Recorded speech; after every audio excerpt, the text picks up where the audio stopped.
going to slowly add the powdered sugar. We'll need 4 cups. So I'm going to stop this really quick so Lauren can add a little bit slowly. She can put the first 2 cups in.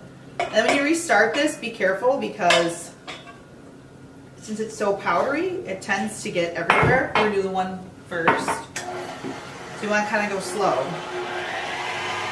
Okay. As you can see, the powder's kind of going everywhere.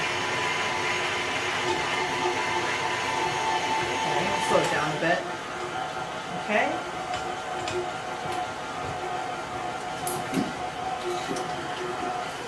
Then we'll add the other 2 cups. Okay, when this is all blended, just keep going till this is really smooth.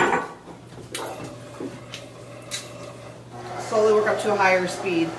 And once this is smooth, we're going to go ahead and put in here to pipe them in. Okay, once you have your frosting all made up, you can either do like a piping. Some people use Ziploc bags and put a little corner, cut the little corner and pipe it out that way.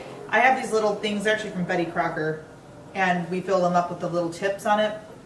And Lauren can show you here. We just made one. You can see how it's all frosted in there. So just kind of fill up the whole cup. So you just simply, it's nice because the cup edges go up, so it kind of gives you a base to keep loading up your frosting too.